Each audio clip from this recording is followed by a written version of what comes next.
there's so much confusion around this time period of life for women and what's happening, what's out there, what's safe, what's not, what do I need to know?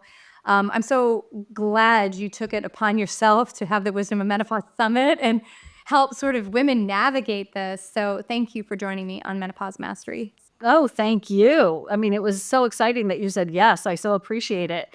You've obviously done summits. I think you're a lot like most of us in this age group where I think you came to this arena, functional medicine, because of your own health.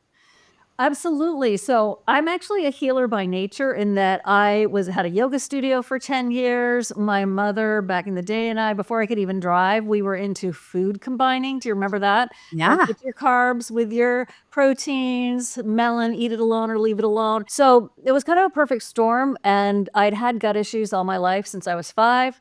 It turns out I had SIBO. I figured that out in the midst of all of this. I was a mold denier, so I wasn't paying attention to mold at the time. But I basically started a platform of SIBO SOS, started talking and teaching people about IBS and SIBO. That was my first summit. Then I did the SIBO SOS summit too. Then I did the gut microbiome summit. And then I was like, I went quiet for a minute and I was like, I feel it. I just don't know what it is yet. And then it was like, zoink, it's menopause, sister. I'm like, duh.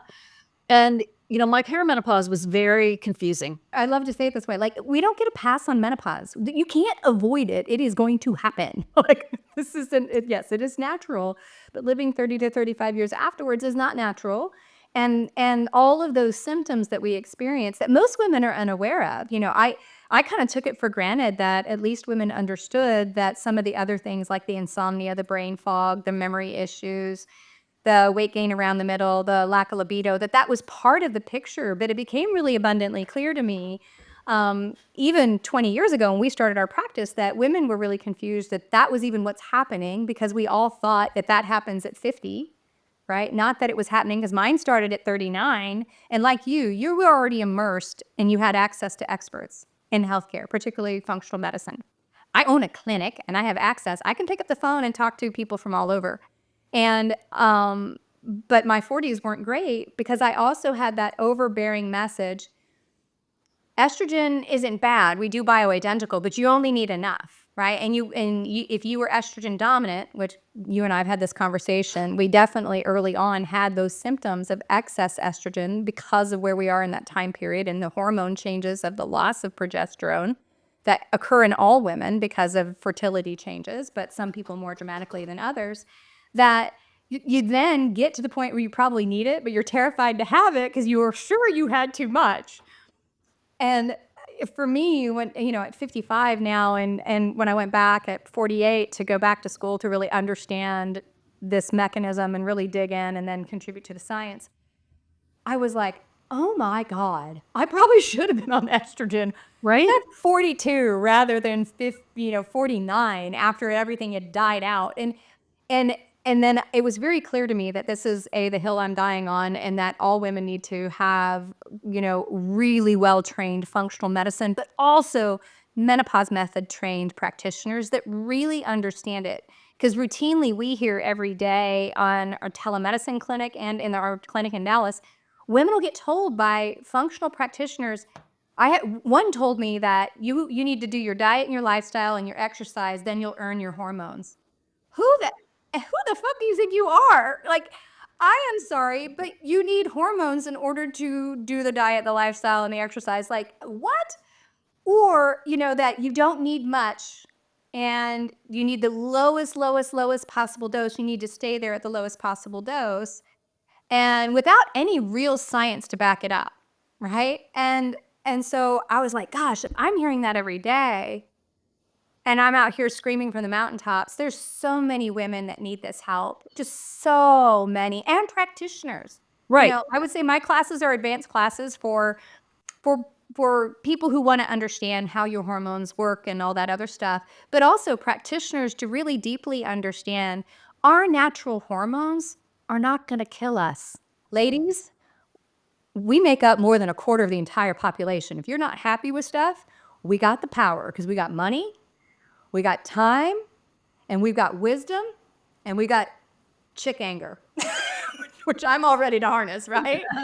But that's the reality is it's not rampant. Like, it's not like some passing fancy. We really No. actually need it, and we need women to understand where they are in that process and what their health is doing. Exactly. Exactly. And you need to get strong and not be thinking about just being thin. You need to be thinking about it's pain in the butt. Look, getting old is not for, enjoy, right? But it's not for the weak, and yet we're all going to go through it if we're lucky enough. So what can we do? Even small things, right? Increase your protein intake. And it's easy to say diet and exercise, but it's the right kind of diet. It's the right kind of exercise. There's discernment that needs to happen.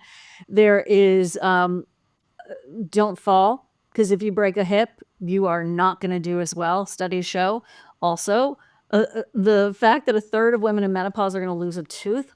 What? Is Oh, wow. Yeah, that's a good one. Eyesight, hearing, your balance is essential. There's obviously libido, hello, and just the whole microbiome of the vagina, of the gut, it's of the mouth. Yeah, it's funny because I obviously see women primarily, but I jokingly say, yes, we like our token males, they're not tokens, but we end up seeing a lot of times the significant other, brother, family member. And I often find myself explaining to men, I'm like, okay, do you remember when you were an 8? He's like, yeah, okay, cool. So your wife, girlfriend, whoever, just hormonally went back to 8 years old. They have no testosterone, they have no estrogen, they have no progesterone. So were you thinking about sex heavily at 8? No, neither is Right. she. Yeah, that's good. That's Right? very Because the good. physiology of the sex hormones that hit our brain and turn that stuff on is no longer there. And then it interacts with dopamine and all that other stuff. And so and that's a huge part of relationships, right? And if men are getting testosterone, who are they sleeping with? Let's not talk about it. Right.